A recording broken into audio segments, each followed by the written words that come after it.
Los quiero invitar a abrir sus Biblias en el libro de Gálatas, capítulo 1, y vamos a leer los versículos 1 al 5. Gálatas, capítulo 1, versículos 1 al 5. Cuando lo encuentre, por favor, busque su Biblia y dígame amén. Bien, dice así: Pablo, apóstol, no de parte de hombres ni mediante hombre alguno, sino por medio de Jesucristo y de Dios el Padre, que le resucitó de entre los muertos, y todos los hermanos que están conmigo, a las iglesias de Galacia. Gracia a vosotros y paz de parte de Dios nuestro Padre y del Señor Jesucristo, que se dio a sí mismo por nuestros pecados para librarnos de este presente siglo malo, conforme a la voluntad de nuestro Dios y Padre, a quien sea la gloria por los siglos de los siglos. Amén.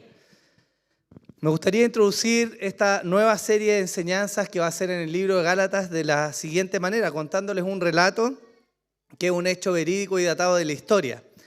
Corría el siglo XVI, cuando un poco agraciado monje vivía su vida dedicada a Dios entre los fríos pasillos de un monasterio en Alemania. Lejos de disfrutar a Dios, este hombre vivía aterrorizado con la idea de que su vida era indigna delante de Dios. A sus ojos Dios no era sino un juez severo y corto de paciencia, listo para castigar hasta el más mínimo pecado. A pesar de que pasaba muchas horas al día en oración, confesando sus pecados entre ayunos y de vivir una vida estrictamente fiel a lo que su religión le decía, él no lograba calmar el peso de su conciencia. Este monje de quien les hablo no es otro sino Martín Lutero. Según sus propias palabras, él dice así: yo odiaba la expresión la justicia de Dios, pues significaba que Dios es justo y entonces castiga a los pecadores. Aunque vivía irreprochablemente como monje, mi conciencia era extremadamente intranquila. Sin embargo, en algún momento de la vida de este monje hubo un cambio drástico. Mientras enseñaba en la Universidad de Wittenberg, Lutero se cruzó con algo que había leído en muchas ocasiones, pero que ahora parecía tener una luz especial delante de él. Él se encontró con este texto que está en Gálatas 2:16, que dice: el hombre no es justificado por las obras de la ley, sino por la fe en Cristo Jesús. Desde ese momento, todo se iluminó en la vida de este monje, y la celda que le retenía en sus pensamientos llenos de temor recibió una luz que cambió la perspectiva que ahora tenía de Dios. Él vuelve a escribir lo siguiente: cuando entendí que la justicia de Dios es aquella por la cual el justo vive por el don de Dios, es decir, por la fe, sentí que había nacido de nuevo y que había pasado por puertas abiertas al paraíso. El amor de Martín Lutero por la carta de Gálatas llegó a ser tan grande que él de nuevo escribe: la epístola a los Gálatas es mi epístola, me he desposado con ella, ella es mi Catalina. Ese era el nombre de su esposa. Jesús mismo nos enseñó, hermanos míos, que la verdadera libertad viene de la mano de la verdad. ¿Cuánto más cuando entendemos que el hombre no es salvado por sus obras, sino por la gracia que emana de Dios? Este es el gran tema central de la carta a los Gálatas, y es lo que vamos a comenzar a ver desde el día de hoy con la ayuda del Señor en una serie que he titulado Gálatas, libres en el Evangelio de Jesucristo.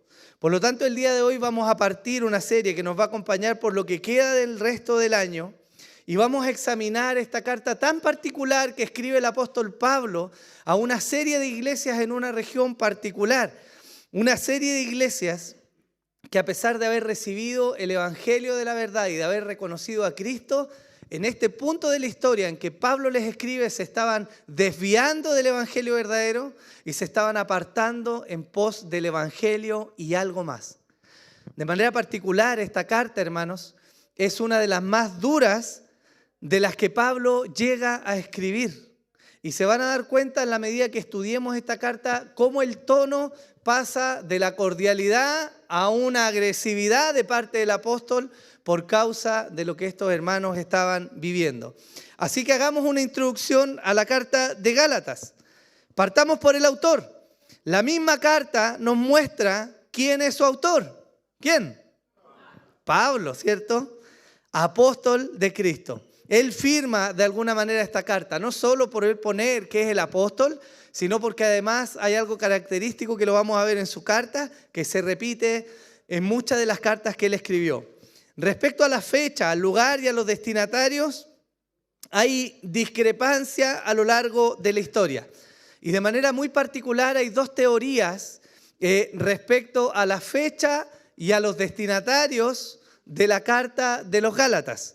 ¿Ya? Están unidos estas teorías. La primera de ellas es que Pablo escribe a los Gálatas del norte de Galacia. Galacia es una región, lo van a ver cuando tengan el bosquejo, yo les puse el mapa. Galacia es una región que estaba en Asia Menor. La primera teoría dice que Pablo le escribió a los Gálatas étnicos, es decir, a los que de verdad pertenecían a esa región y se reconocían como tales. Esto significa que la fundación de las iglesias a las cuales Pablo les escribe tuvieron lugar más o menos después o alrededor del segundo viaje misionero de Pablo. Por ahí en Hechos 16 se nos relata algo. Y también tienen la particularidad de que datan entonces, bajo esta teoría, la escritura de la carta entre el año 54 y 55 después de Cristo. ¿Ya? Es una carta tardía. Pero hay otra teoría que dice que la carta fue escrita a los Gálatas del sur, ¿ya? Reconocidos también bajo la región de Galacia en el mapa. Y esto significa que la fundación de estas iglesias fue más bien entre el primero y el segundo viaje misionero del apóstol, particularmente cuando él pasó por Antioquía de Pisidia, por Iconio, por Listra y por Derbe. También tenemos algunos registros en el libro de los Hechos que nos hablan de estos viajes misioneros. Esta implicancia de reconocer esta teoría nos data la carta de Pablo varios años antes de la teoría anterior y la citan más o menos por el 49 después de Cristo.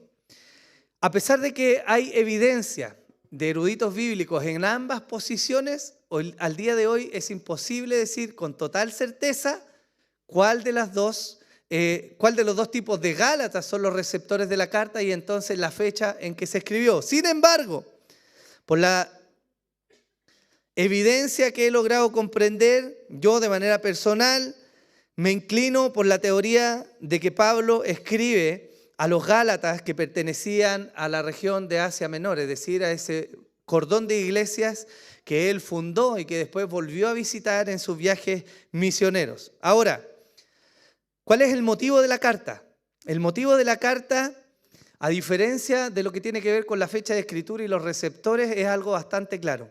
Pablo escribe a los Gálatas en parte decepcionado y en parte maravillado o asustado, dirían algunos en la expresión, porque estas iglesias que habían recibido el evangelio puro se estaban desviando ahora. Había llegado a oídos de Pablo de que este número de iglesias estaba siguiendo ahora otro evangelio y estaban abandonando la fidelidad de la gracia del que los llamó, pero también estaban abandonando a Pablo como un agente válido que les entregó el mensaje de Cristo. Eso es lo que motiva la escritura de la carta. Si hablamos de estructura de manera muy panorámica, hermanos, nos vamos a dar cuenta que en el capítulo 1 se nos explica el motivo de la carta. Ya hay una defensa del llamamiento de Pablo al apostolado. Una de las cosas que vamos a ver más adelante es que en la medida de que estos hermanos se desviaban del evangelio, también estaban poniendo en duda el real apostolado de Pablo. Y él lo que hace en el primer capítulo es que comienza la defensa de su apostolado. En el capítulo 2 tenemos de nuevo, o con mayor profundidad, la defensa del apostolado de Pablo y también la veracidad de su evangelio. Si el apostolado de Pablo no era genuino, la consecuencia lógica era que su mensaje tampoco era genuino. Y es parte de lo que Pablo se dedica a defender. En el capítulo 3 vamos a ver la fe, la promesa de la salvación y el papel de la ley para la salvación. En el capítulo 4 vamos a hablar de la verdadera libertad en Cristo. En el 5 vamos a ver la libertad y la obra del Espíritu Santo. Y en el capítulo 6 vamos a ver cómo Pablo aborda el uso correcto de la libertad cristiana bajo la vida del Evangelio. Esa es una visión muy panorámica, muy simplista, pero que nos va a ayudar quizás como guía mientras navegamos por estos meses que vienen a través de la carta de Gálatas.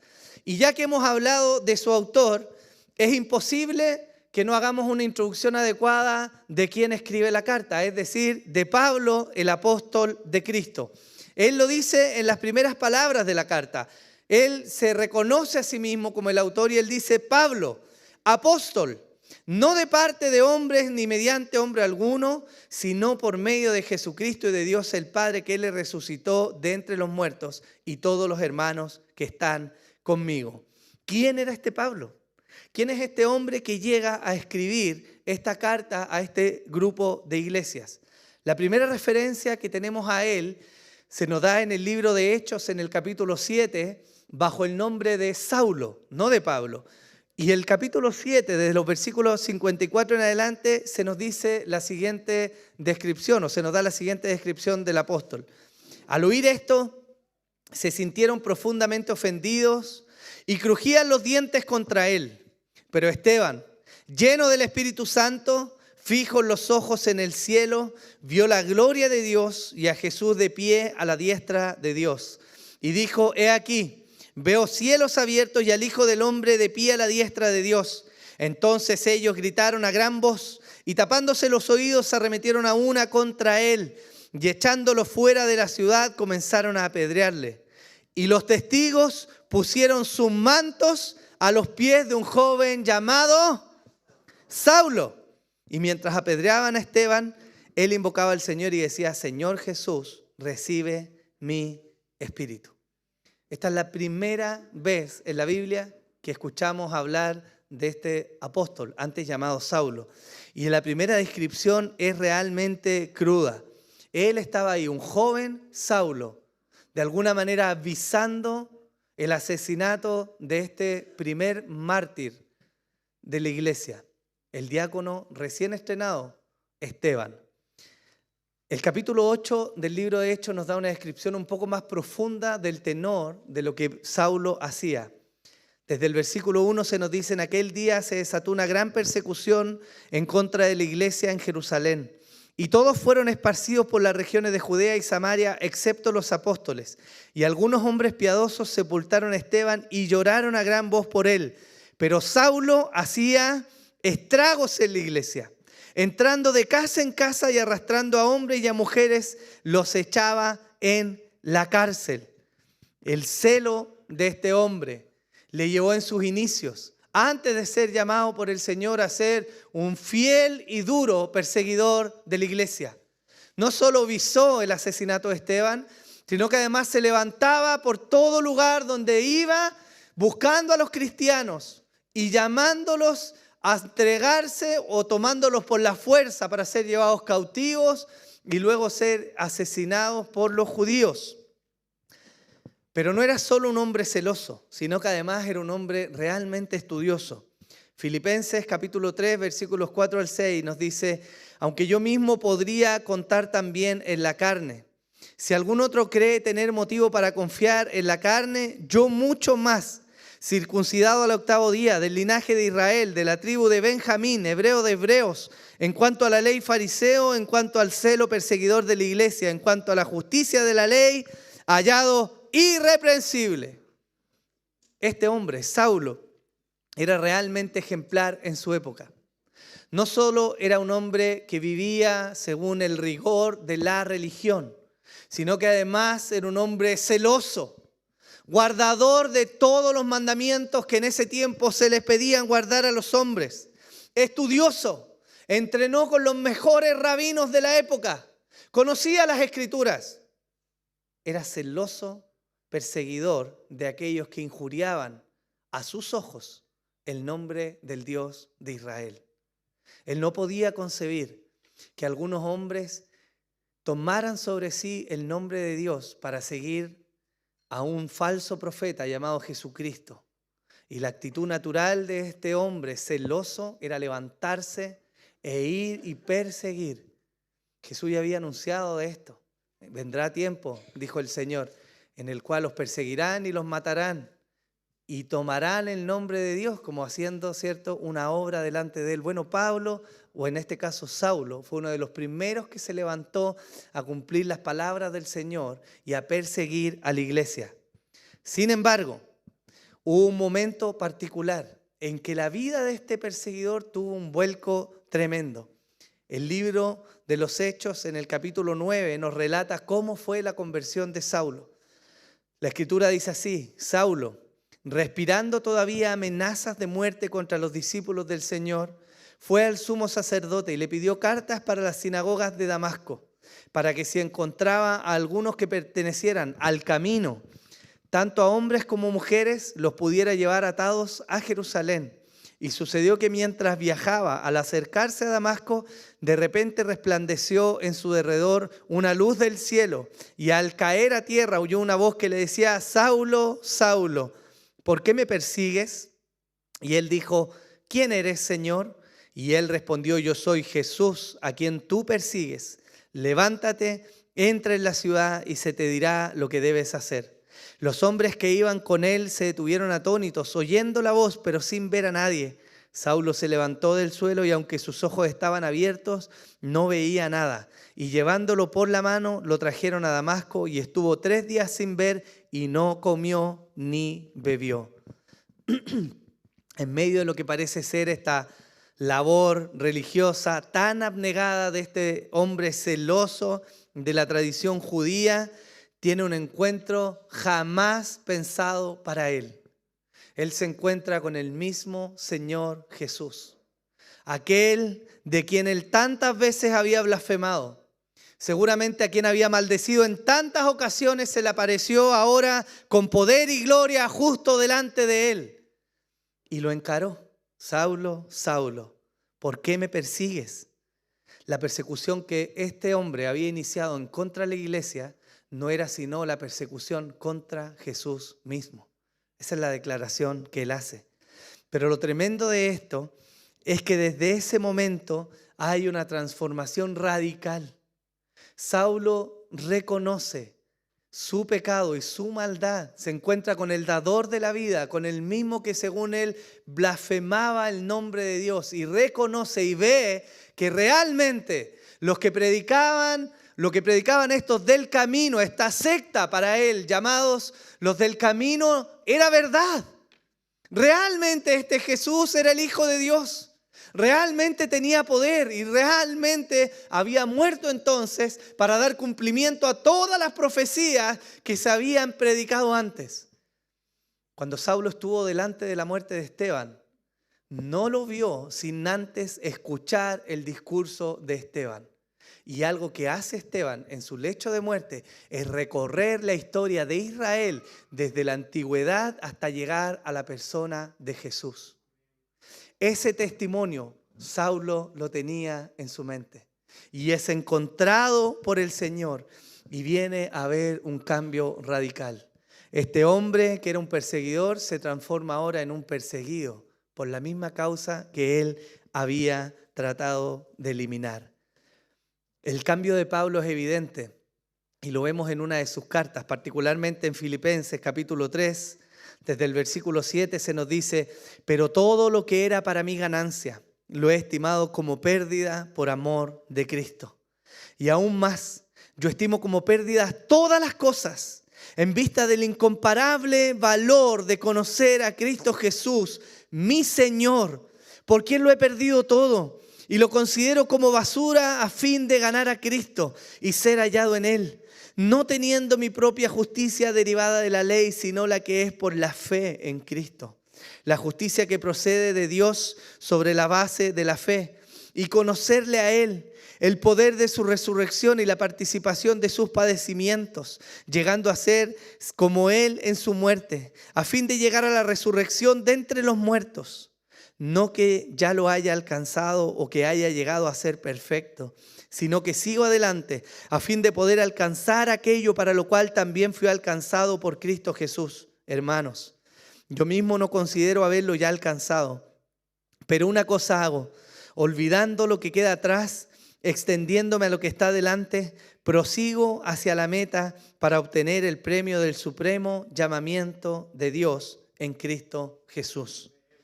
Si había alguien en la época que tenía fama, que estaba perfilado para ser quizá uno de los próximos sumos sacerdotes o uno de los mejores rabinos de la época, conocedores, fieles, abnegados, dedicados, perseverantes, dedicados por completo a la vida de Dios, ese era Saulo. Era un hombre con fama, reconocido. Pero en el momento en que se encuentra con Jesús, todo su mundo es puesto patas para arriba. Él es transformado. Él no puede ahora dejar de hablar de este Señor a quien encontró por fin. El Mesías que tanto esperó el pueblo judío por miles de años. El que fue prometido, esperado, anhelado, predicado, profetizado. Tantas veces ahora había llegado. Y él se había atrevido a perseguirlo. Pero la gracia de Dios es mayor. Tanto mayor que llamó a este perseguidor de la iglesia y lo llamó como un instrumento para que él predicara ahora el mismo mensaje que se había propuesto destruir. Él es el que está diciendo, Pablo, apóstol, no por hombres, sino de parte de Dios y del Señor Jesucristo. Él escribe la carta. Pablo llegó a ser un hombre tremendamente conocido y fue útil en las manos del Señor. Tanto así que el Nuevo Testamento se compone en su gran mayoría por los escritos de este mismo perseguidor de la iglesia.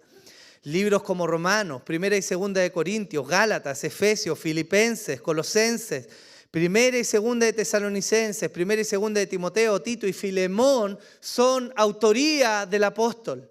Él vino a fundamentar ricamente la doctrina de la iglesia que se levantó luego de Jesucristo. Él puso cimientos, peleó, fortaleció a la iglesia, entregó su vida, misionó y se dedicó por el resto de su vida a fortalecer el mensaje que había perseguido al inicio.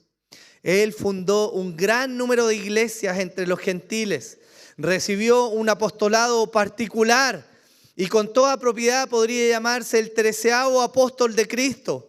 Recibió una cantidad de revelación increíble, padeció cárceles, azotes, naufragios, golpizas, amenazas, abandono e incontables necesidades en su vida. ¿Por qué? Él lo dice en Filipenses. Todo por aquel del que lo llamó, aquel que perdonó sus pecados y que llenó su corazón de amor. Ese Pablo es el escritor de la carta que hoy día comenzamos a leer. Una vida absolutamente transformada, dedicada, productiva, prolífica, llena de revelación, amor y piedad por la misma iglesia que él quiso destruir. Ese es Pablo, el apóstol de quien nosotros comenzamos a leer. Hermanos, mis palabras son vagas y no alcanzan siquiera a rascar la superficie de quién es Pablo en verdad.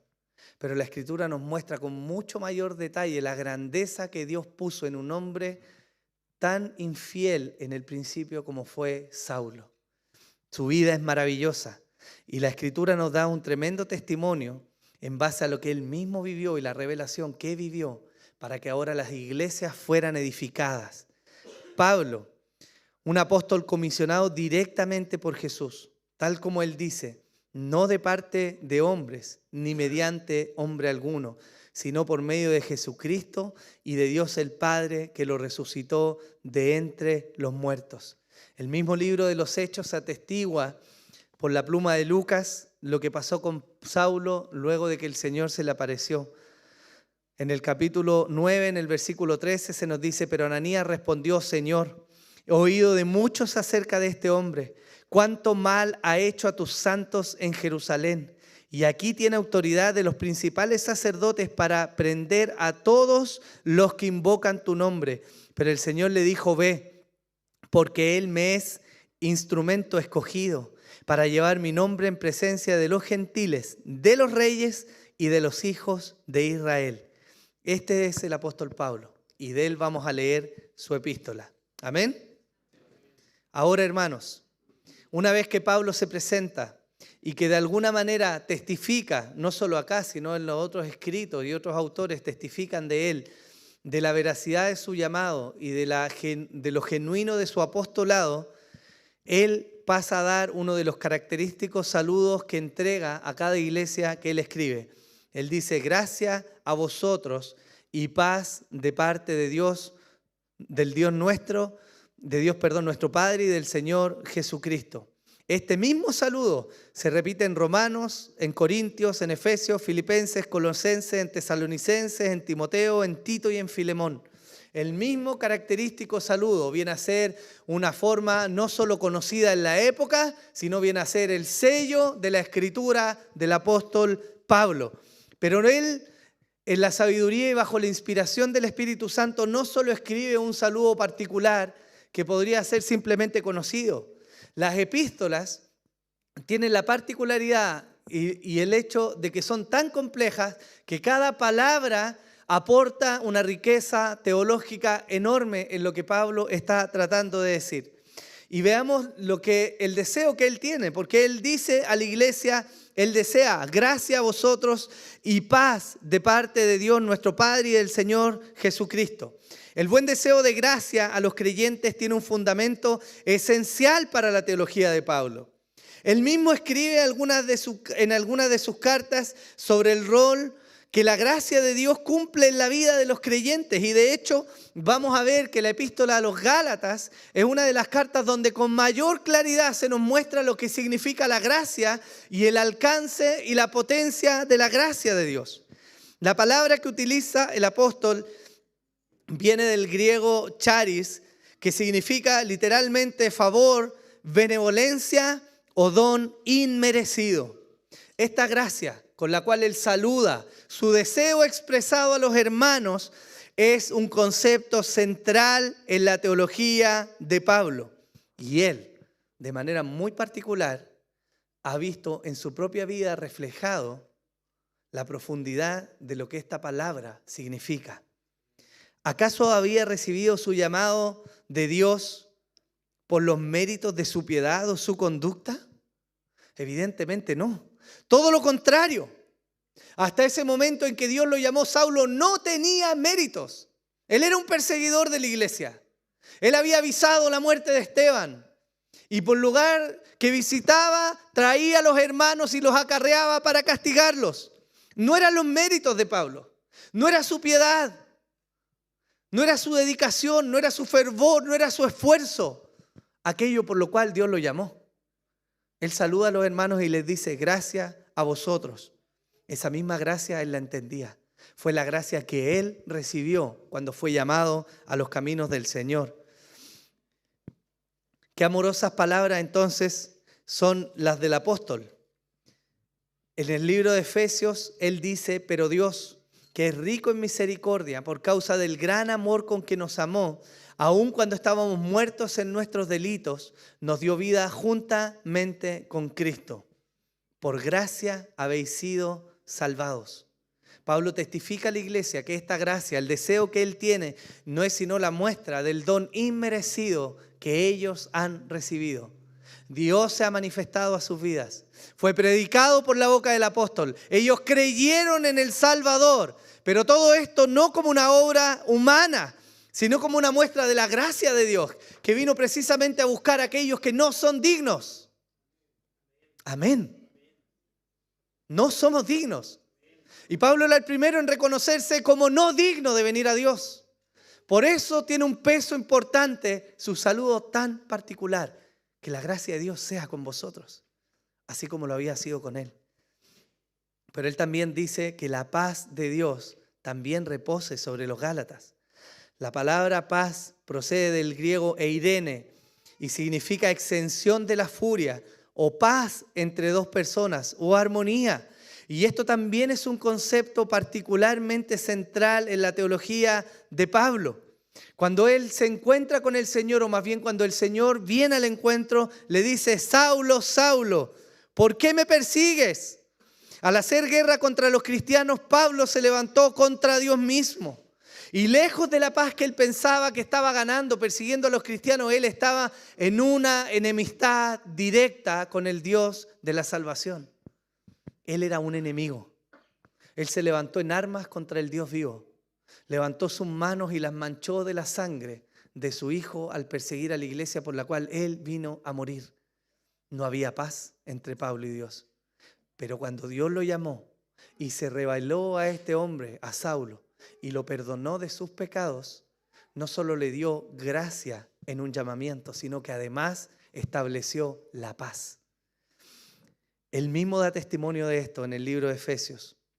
Pero ahora en Cristo Jesús, vosotros que en otro tiempo estabais lejos, habéis sido acercados por la sangre de Cristo, porque Él mismo es nuestra paz, quien de ambos pueblos hizo uno, derribando la pared intermedia de separación, aboliendo en su carne la enemistad, la ley de los mandamientos expresados en ordenanzas, para crear en sí mismo un nuevo hombre, estableciendo así la paz, y para reconciliar con Dios a los dos en un cuerpo por medio de la cruz, habiendo dado muerte en ella a la enemistad. El deseo de Pablo de la paz hacia los Gálatas no es sino la expresión de lo que él mismo había vivido. Había recibido gracia para ser llamado, había recibido gracia para ser salvado, pero también había recibido paz. Ya no eran sus méritos, no era su esfuerzo ni su dedicación lo que le daba un lugar delante de Dios a sus ojos. Ahora era los méritos de Cristo, la gracia del Salvador, de aquel hombre que se había entregado en una cruz, lo que venía a poner verdadera paz entre Dios y los hombres pecadores. Él también reconoce en este saludo la conexión que hay entre el Padre y el Señor Jesucristo. Él da el origen de esta gracia y de esta paz. Dios el Padre y el Señor Jesucristo.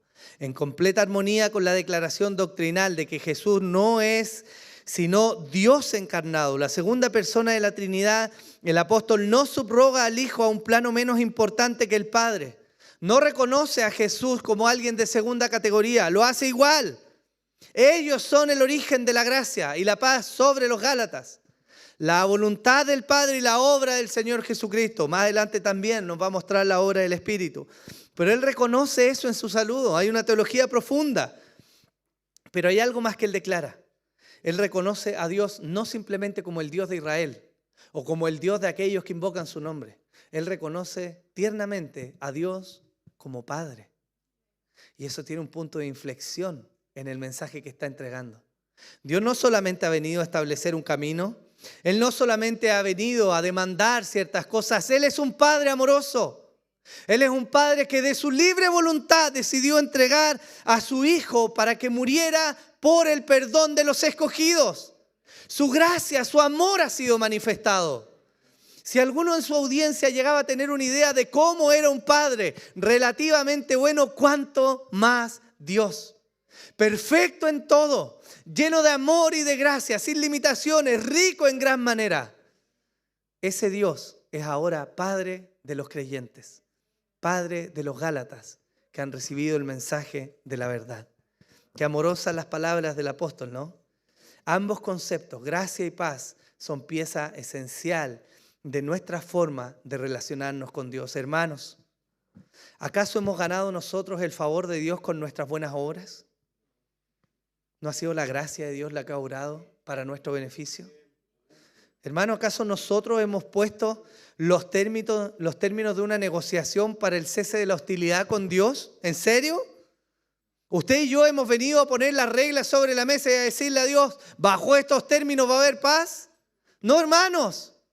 Él ya entregó a su Hijo mucho antes que nosotros estuviéramos acá y estableció los términos de la paz, no en nuestro trabajo, sino en la entrega de su propio Hijo.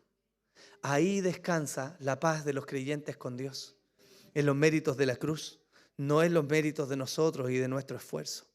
Estas palabras tienen un efecto importante en la audiencia del apóstol Pablo, porque están recordándoles el origen de la fe que ellos tienen, pero también los llama a la humildad.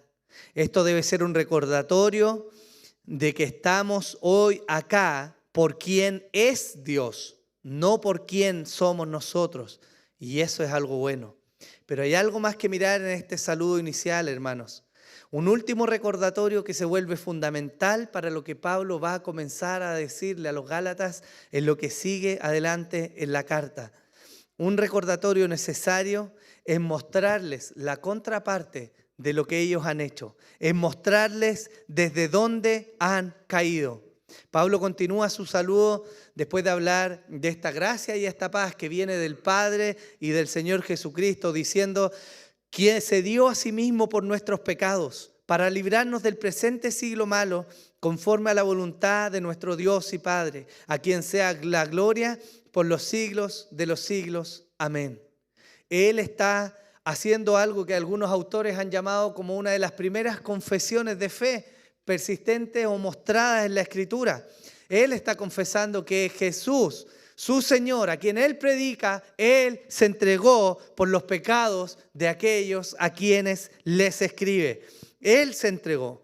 Todo el argumento del plan redentivo de Dios lleva hasta este punto. Y el clímax de la historia de la salvación que partió hace tantos años atrás con un hombre llamado de una tierra, hecho peregrino por distintos lugares, del cual nació una gran nación que tuvo la revelación de Dios, viene a desembocar ahora en un punto central: la muerte, el sacrificio de Jesús. ¿Para qué? Para el perdón de los pecados de aquellos que Dios llamó. Toda la historia, toda la relación de Dios desemboca en esa cruz. Y Pablo está recordando a los hermanos que ese Jesús, no otro, no él, no otro apóstol, no otro hombre, no un sacerdote, ni usted, ni yo, nadie sino Jesús murió por nuestros pecados. Amén. Los Gálatas no deben olvidar esto. Pablo utiliza las palabras no solo por cortesía o como un sello teológico de su forma de escribir. Pablo desea fundamentar el reclamo que más adelante va a levantar contra los Gálatas. La gracia de Dios, expresada en la práctica por la paz que ahora existe entre los creyentes y Él, solo es posible porque Jesús se entregó voluntariamente en la cruz a morir. El hecho tan destacable de esto, hermanos, es precisamente eso, que Él se entregó voluntariamente. Jesús no fue capturado, Él no fue entregado por el poder del enemigo, Él no fue derrotado por una obra satánica más poderosa que el plan de Dios. No, hermanos, Él decidió voluntariamente entregar su vida para el rescate de los llamados. Tito 2, del 11 al 14 dice: porque la gracia de Dios se ha manifestado, trayendo salvación a todos los hombres, enseñándonos que negando la impiedad y los deseos mundanos vivamos en este mundo sobria, justa y piadosamente, aguardando la esperanza bienaventurada y la manifestación de la gloria de nuestro gran Dios y Salvador, Cristo Jesús, quien se dio a sí mismo por nosotros, para redimirnos de toda iniquidad y purificar para sí un pueblo para posesión suya, celoso de buenas obras. Y el mismo Señor Jesús, antes de partir a la cruz, declara en Juan 10, 18, nadie me la quita, Él está hablando de su vida, sino que yo la doy de mi propia voluntad. Tengo autoridad para darla y tengo autoridad para tomarla de nuevo. Este mandamiento recibí de mi Padre. Esto, que puede parecer un tecnicismo o una palabra repetida en la introducción de la carta, es central en el argumento. Porque si había algo en que los Gálatas se estaban deslizando, es que estaban comenzando a creer que no solo la entrega de Jesús, sino además el cumplimiento de ciertos ritos aseguraba la salvación. Pero hay algo terrible en eso. Y es que si nosotros añadimos algo al Evangelio, entonces descansamos en esfuerzo humano. Y no hay ser humano en la tierra, ni lo habrá jamás, que sea capaz de sostener y sustentar hasta el final la salvación, porque todos fallamos. Pero cuando pone en Jesucristo, el perfecto Hijo de Dios, Dios encarnado, la garantía de la salvación, entonces no hay espacio a falla alguna. Seremos salvos porque Él sostiene nuestra salvación. Él continúa diciendo: para librarnos del presente siglo malo. Además de que el Hijo se entregara por los pecados de los Gálatas, también existe una declaración importante que afecta a la vida presente de los creyentes. Librarnos del presente siglo malo. Jesús ya había declarado a sus discípulos antes de partir: estas cosas os he hablado para que en mí tengáis paz. En el mundo tenéis tribulación, pero confiad, yo he vencido al mundo. Los Gálatas, al igual que nosotros, hermanos, no estaban exentos de los efectos de la maldad en el mundo. Sin embargo, el Señor prometió librarlos. Ahora, ¿qué significa esto? Si esta declaración se tratara de quitar a los creyentes de la vida sobre la tierra, entonces no debería haber una iglesia hoy día. Pero la verdad es que aquí estamos, usted y yo, no solo pecadores, sino esforzándonos por vivir la vida que agrada al Señor, en medio de una generación perversa, en medio de maldad, siendo tentados e incluso pecando nosotros muchas veces.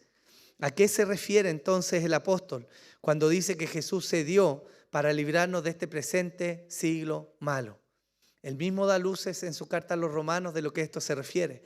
En Romanos 12, el versículo 1 dice: por consiguiente, hermanos, os ruego por las misericordias de Dios que presentéis vuestros cuerpos como sacrificio vivo y santo, aceptable a Dios, que es vuestro culto racional.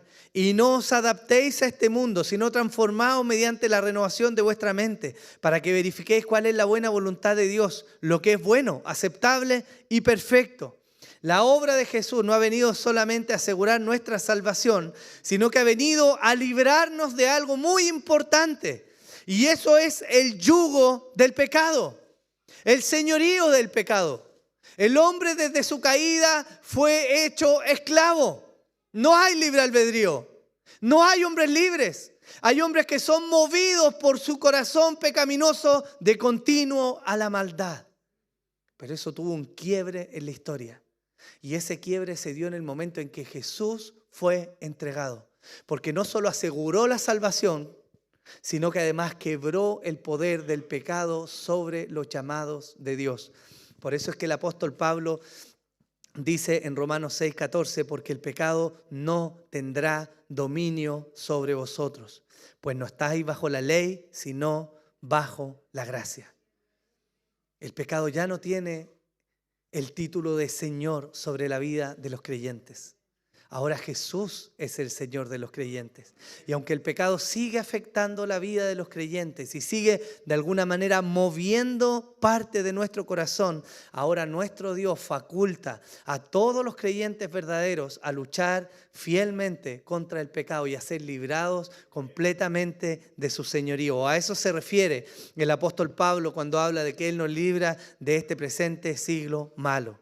Hermanos, ¿acaso los creyentes deben agregar algo más para ser libres de la influencia del pecado? Ciertamente debemos vivir una vida piadosa y cultivar hábitos de gracia día a día.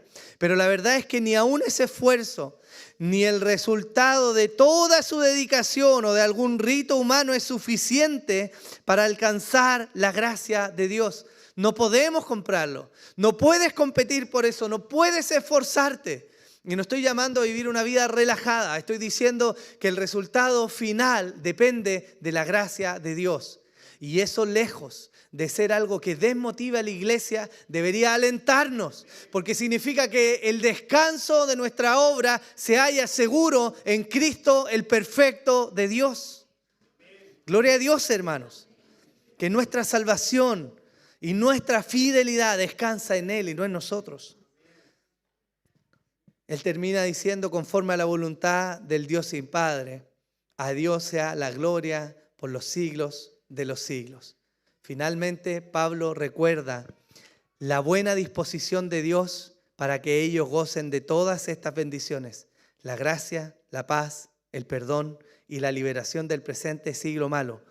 No han venido de nuevo por ellos, han venido porque Dios voluntariamente quiso traer gracia y salvación. Dios quiso traer gracia y salvación. Y Él no es como nosotros. Eso es un mensaje lleno de esperanza, hermanos.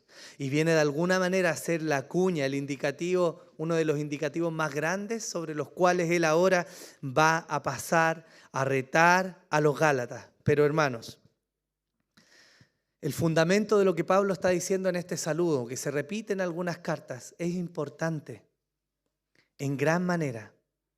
Porque la religiosidad está constantemente gritando a nuestros oídos que son nuestras obras, nuestra piedad, nuestro esfuerzo, nuestra buena manera de pensar, nuestra buena manera de hacer paternidad, nuestras muchas oraciones, nuestras ofrendas, lo que nos hace ser mirados por Dios.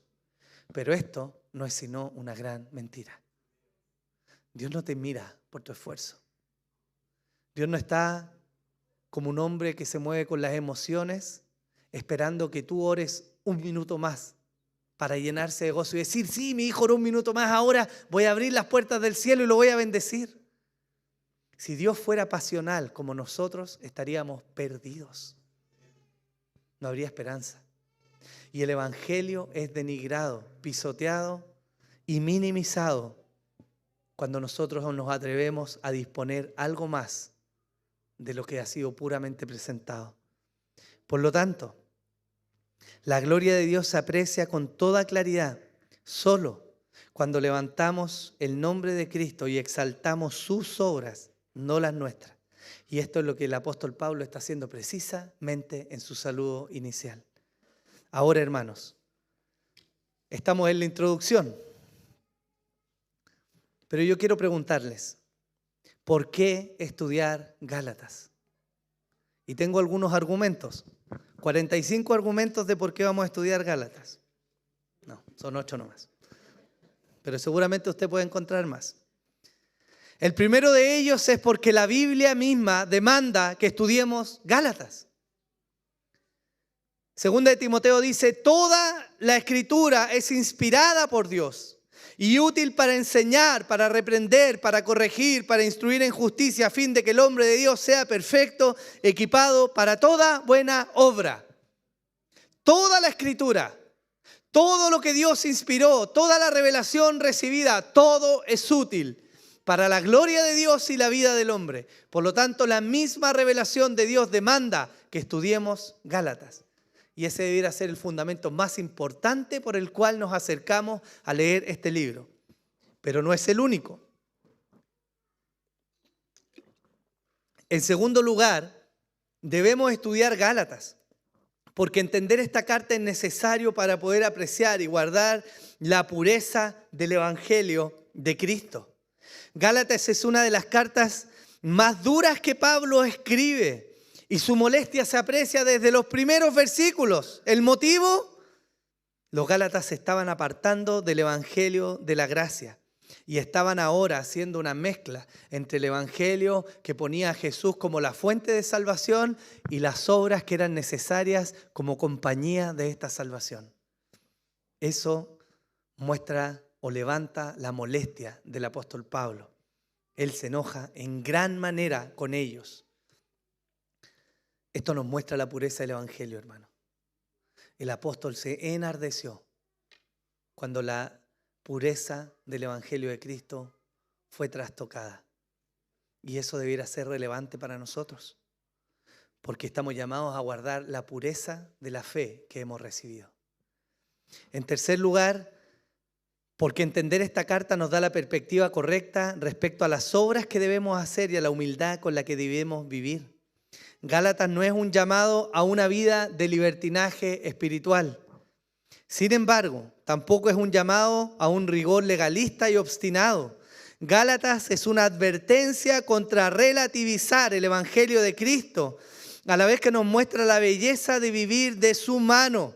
Y esto es alentador y esperanzador para personas como nosotros, pecadores. En cuarto lugar, debemos estudiar Gálatas porque nos va a ayudar a comprender la correcta relación que existe entre la ley y el evangelio de Cristo. Hermanos, ¿acaso estamos exentos de la ley en todos sus términos? ¿Acaso el creyente debe vivir ahora de la manera que se le ocurra vivir? ¿Acaso exaltamos, cantamos, hacemos culto, predicamos y enseñamos como a mí se me ocurre que debe ser? Dios a lo largo de toda su palabra ha establecido los fundamentos bajo los cuales ha de ser adorado. Y Jesús lo dijo, el Padre busca tales adoradores que le adoren en espíritu y en verdad. Y no hay un espíritu más puro ni una verdad más clara que la que emana de Él mismo. Gálatas nos enseña la correcta relación entre la ley y el evangelio, para no estar ni en el libertinaje, ¿cierto?, ni en el legalismo. Gálatas es una oportunidad maravillosa para conocer lo que la ley de Dios demanda de los creyentes en este tiempo.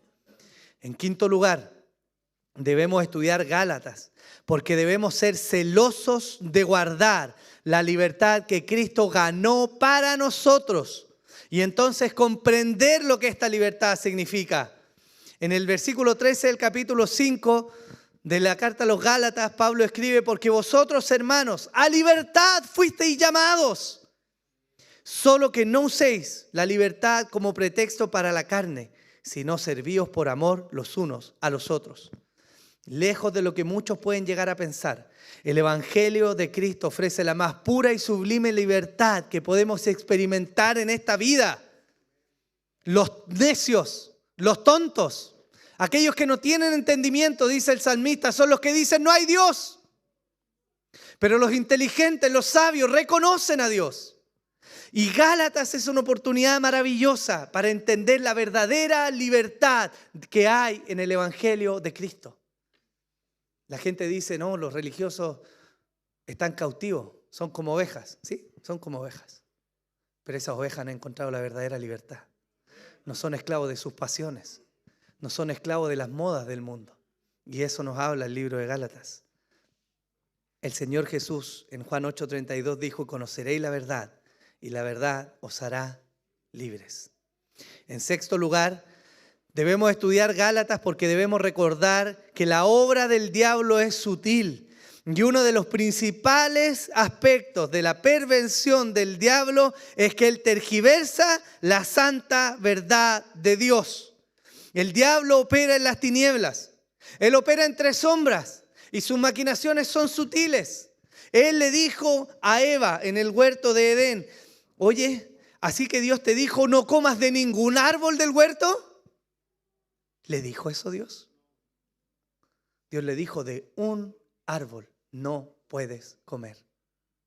Y la forma en que opera el diablo es precisamente tomar parte de la verdad y mezclarla con mentira. Y era lo que los Gálatas les estaba pasando. Así que recibieron el Evangelio de Cristo. ¡Bravo! Bien, qué bueno que recibieron salvación, pero les falta circuncidarse. Esa es la obra de Satanás. Tergiversando, pervirtiendo la verdadera libertad. Y nosotros debemos ser sabios en reconocer la obra en que actúa el diablo. Así que te veo muy religioso, como que tu vida está muy metida en la iglesia. No, yo creo que es demasiado, ¿cierto? Hay que creer en Dios, pero no hay que ser fanático, ¿no? Pero la Biblia me dice que soy esclavo de Cristo, que mi vida le pertenece. Mi tiempo, mi dinero, mis recursos, mi fuerza, mi ímpetu, mis deseos, mis sueños son de Él. Ojo con la sutileza del diablo. Es una de las formas en que se mueve.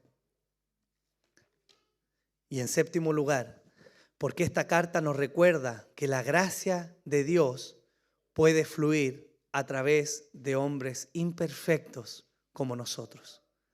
La iglesia no es el lugar adecuado, querido, si lo que buscas son vidas perfectas. Pero es el lugar adecuado si lo que buscas es vidas redimidas.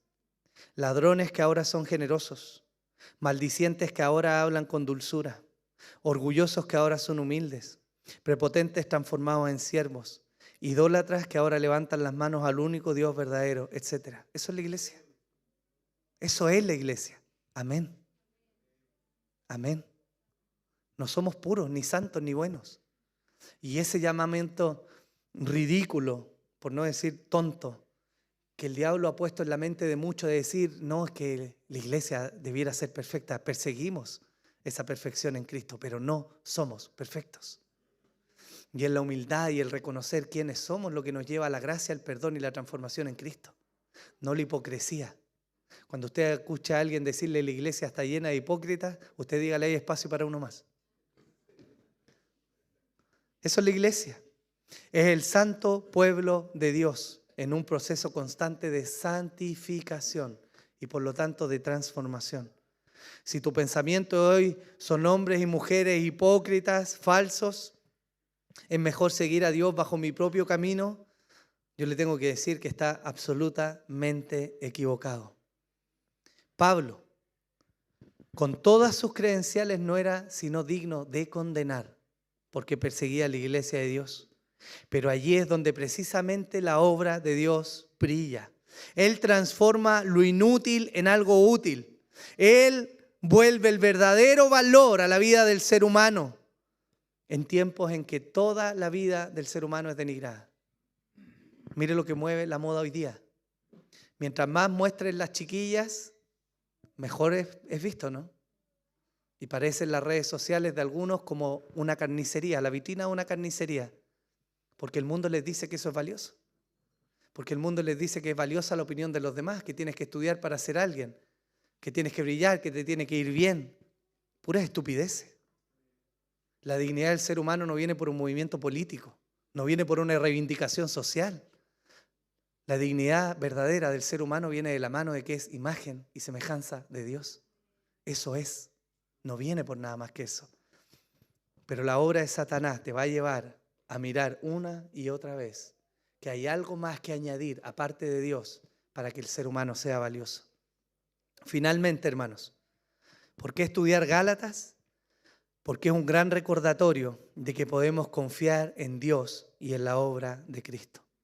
Tal como Pablo lo muestra en esta pequeña introducción que hemos visto el día de hoy y como lo vuelve a sostener en su carta, Cristo se dio por nuestros pecados. ¿Acaso fallará el Dios omnipotente en sostener la salvación de sus escogidos? De ninguna manera. El mismo apóstol escribe en Romanos 8, porque estoy convencido de que ni la muerte, ni la vida, ni ángeles, ni principados, ni lo presente, ni lo porvenir, ni los poderes, ni lo alto, ni lo profundo, ni ninguna otra cosa creada nos podrá separar del amor de Dios que es en Cristo Jesús, Señor nuestro. Ese es el fundamento de la salvación del pueblo de Dios. No descansa en sus obras, descansa en el Dios que salva. Y Gálatas es un gran recordatorio de mirar la obra de Cristo. Hacia el final de Gálatas, no quiero darle un spoiler, pero hacia el final de Gálatas lo que hace el apóstol es mostrarnos la buena vida que emana de la gracia de Dios. Una vida que está bañada del fruto del Espíritu, que vive en amor, en fe, en paciencia, en benignidad, en bondad, en templanza. Eso viene como fruto de la gracia. Por eso la defensa de Gálatas y de la gracia es una obra tan maravillosa.